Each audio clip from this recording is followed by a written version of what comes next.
Santo Espírito de Deus, vinde sobre mim, sobre minha casa e sobre todos nós. Que a vossa luz divina nos ilumine, retirando de nós toda a raiva e toda a escuridão. Vós que sois a alma da Igreja, vinde e renovai, a fim de que ela seja sempre testemunha do teu reino de amor. Vossa força nos ajude nos momentos em que a fraqueza quiser ocupar espaço em nossas vidas. Espírito Santo, que em Pentecostes manifestastes o poder de Deus, derramai sobre nós os vossos dons. Ajudai-nos a viver a paz do Senhor nos seus caminhos e permanecei conosco. Santo Espírito Criador, criai em nós um amor grande e forte ao Pai e que nada possa apagar essa chama. Espírito da verdade, manifestai em nós o desejo de conhecer, propagar e viver a palavra do Senhor. Que ela cresça em nosso coração e dê muitos frutos. Espírito Santo, guia-nos sempre e nunca vos distancie de nós. Amém. Olá, turminha! Vamos lá para mais uma aula de História. Pega seu livro, coloca na página 249. Ainda vamos falar sobre a imprensa.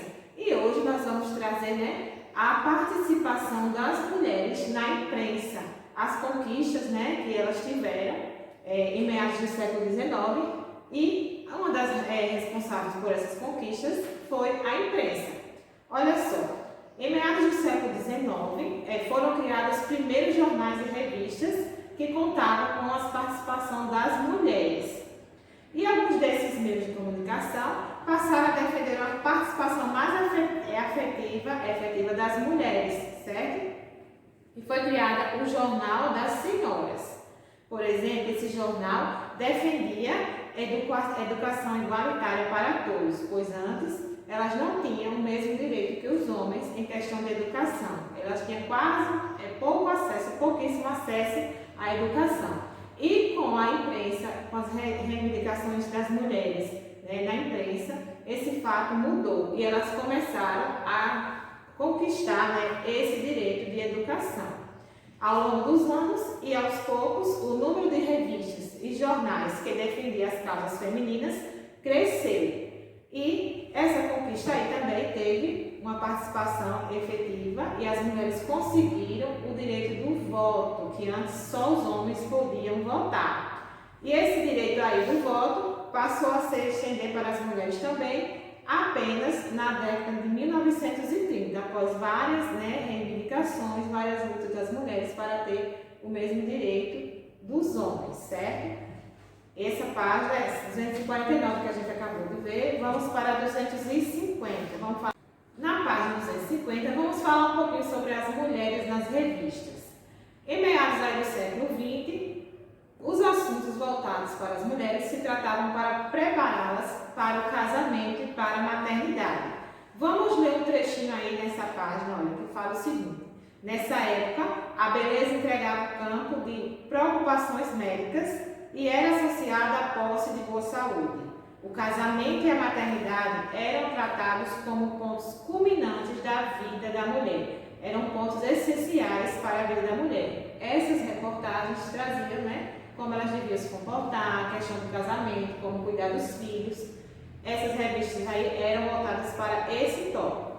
Vocês estão vendo aí uma revista, uma imagem de uma capa de uma revista, como as mulheres eram representadas em algumas dessas revistas.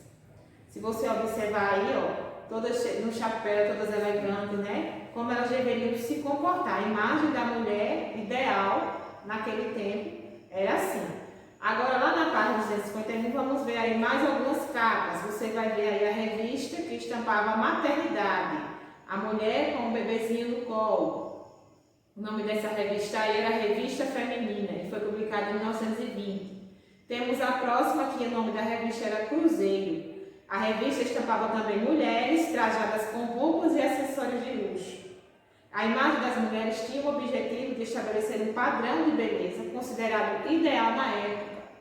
E a próxima imagem da revista que grande parte da publicidade era dirigida ao público feminino. E essas propagandas geralmente traziam imagens de uma mulher e associavam seus produtos à beleza.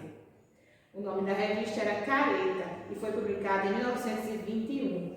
Olha só, essas revistas voltadas à maternidade, à beleza, à mulher ideal, ok? Na página 252, vamos falar sobre a imprensa operária.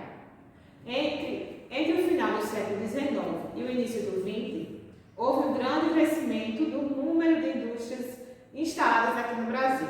Porém, nesse período, os trabalhadores não tinham direitos trabalhistas e as condições de trabalho nas fábricas eram péssimas. Insatisfeitos, muitos operários se uniram para reivindicar melhorias. E como eles fizeram, as estratégias que eles usaram foi usar a imprensa para ter voz e garantir os seus direitos. E para divulgar isso, usaram o quê? A imprensa. Quais foram os meios de comunicação que eles usavam também? O rádio e a televisão, aqui também no Brasil. Vamos falar um pouquinho sobre isso, olha só. Que durante o século XX, invenções passaram a fazer parte do cotidiano da população e muitas delas foram incorporadas também pela imprensa brasileira. É o caso do quê? Do rádio e da televisão, que também deram muita força, né, às pessoas que queriam reivindicar seus direitos. A primeira transmissão de rádio em nosso país ocorreu no ano de 1922. Já a televisão chegou aqui no Brasil na década de 1950 e ao longo dos anos deu continuidade ao processo de ampliação à imprensa, tornando-se um dos principais veículos de transmissão e notícias em nosso país. Na página 253, nós iremos responder aí essa atividade, certo? Vamos lá responder. Vamos responder a atividade da página 253. Questão 1. Observe o anúncio a seguir e depois responda as questões. Letra A. Qual é o nome da rede de lojas anunciada? Respondeu? Então vamos lá. Se você colocou que a rede de lojas chamava-se Stores, está correto. Na letra B, segundo o anúncio, em que cidades essa rede de lojas era encontrada? Circula lá no anúncio. Vamos lá? Se você colocou Londres, Paris, ok. E São Paulo, Santos, você vai circular essas duas cidades, ok? Letra C.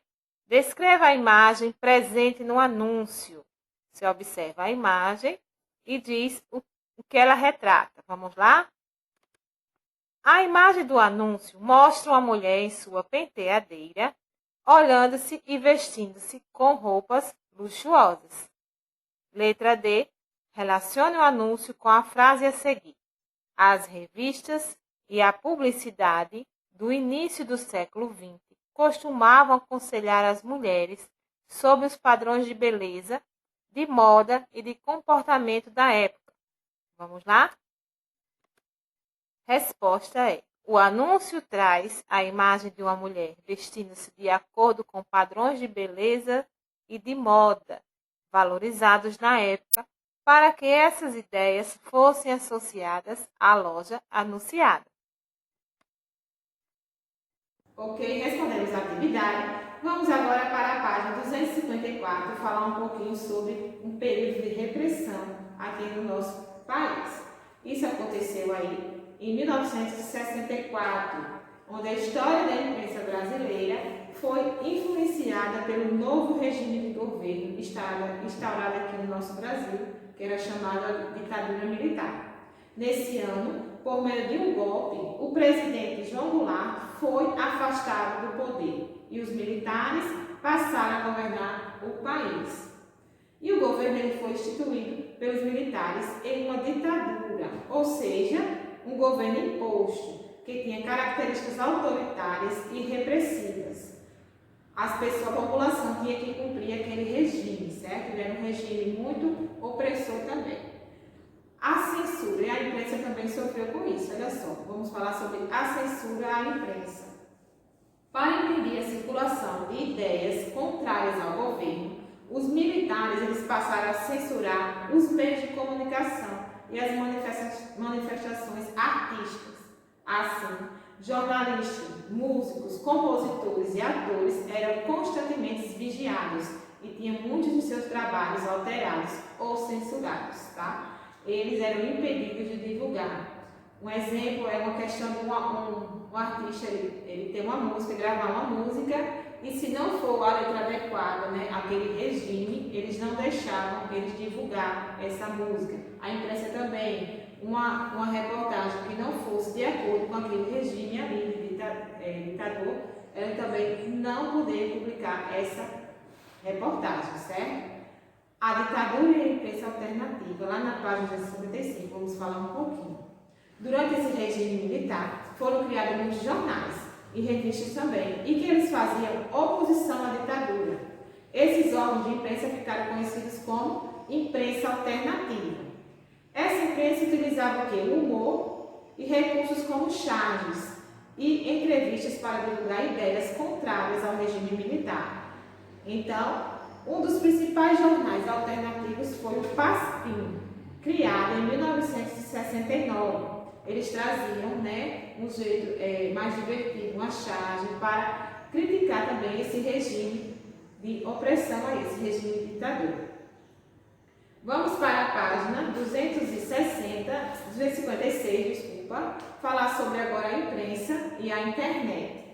E com o fim da ditadura militar, lá na década de 1980, a imprensa brasileira passou a ter mais liberdade para publicar suas notícias e reportagens.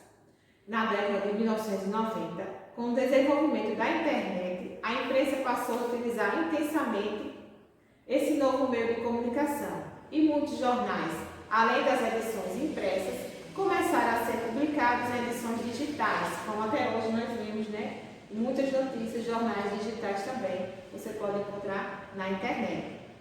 Você está vendo aí imagens, né, dos e-mails, dos jornais na tela aí, certo? Que a internet ela possibilitou ampliação e diversidade da imprensa. Você pode encontrar tudo também na internet. Na página 257, nós vamos responder outra atividade, certo? Vamos lá, todo mundo junto responder. Vamos responder a atividade da página 257. Primeira questão.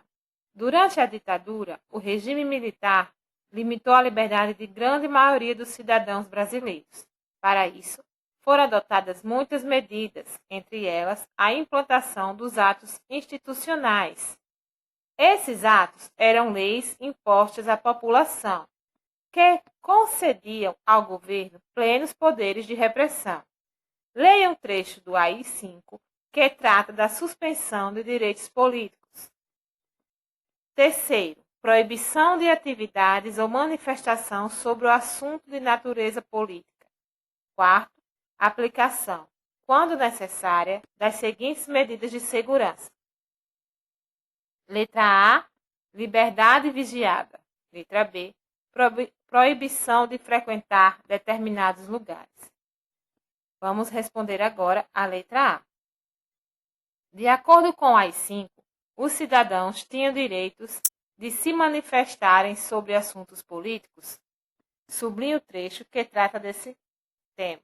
Vamos lá, você vai lá no texto e vai sublinhar a parte que trata desse texto aí. Vamos lá? Sublinhou? Isso mesmo, é esse artigo 3º aí. Proibição de atividades ou manifestação sobre assunto de natureza política. Vamos para a letra B. Como o AI-5 afetava a vida da população? Cite 3 trechos da lei que tratam sobre isso. Vamos lá? Respondendo, o AI-5 afirma que, quando necessário, os cidadãos terão sua liberdade vigiada e serão proibidos de frequentar determinados lugares. Na página 258, vamos falar um pouquinho sobre a imprensa e o compromisso com a verdade. Nós sabemos que a imprensa, ela divulga várias informações, tá? Mas elas têm que ter o compromisso com a verdade. A gente vê muito, né, na atualidade hoje, a questão de fake news, que são notícias falsas. Então, isso não está de acordo, né, com os padrões que a imprensa tem que cumprir. Então, os fatos têm que ser verídicos. Olha só, muitas vezes, porém, as informações que chegam até nós acabam sendo controladas pelos grandes grupos de imprensa. Assim, seu devido compromisso com a verdade, por vezes, né, esses meios de comunicação divulgam informações mostrando apenas um lado das notícias, né, do que querem que as pessoas saibam, e deixam o outro bem escondidinho, camuflado, certo? Para não chegar até a população. É muito importante selecionarmos de forma crítica os veículos de informação que acessamos, tá? Então fica a dica aí nessa questão das informações. Também não divulgar informações que você não sabe de onde vem, se é uma fonte segura, se a informação é verídica. Fica a dica aí. Na página 259, tem todos os assuntos que nós estudamos aqui nesse capítulo, tá? Que foi os primeiros jornais do Brasil, também que no século XX muitas revistas foram destinadas ao público feminino, e que também falamos sobre a televisão e o rádio, e falamos da ditadura militar na questão da imprensa, que ela sofreu a repressão e a censura, certo? Depois disso aqui, nós vamos fazer uma atividade no caderno. Pega seu caderno e vem comigo. Nessa atividade, você vai transcrever para o seu caderno de história. Responde os questionamentos de acordo com o assunto da aula. Beijão e até a próxima aula.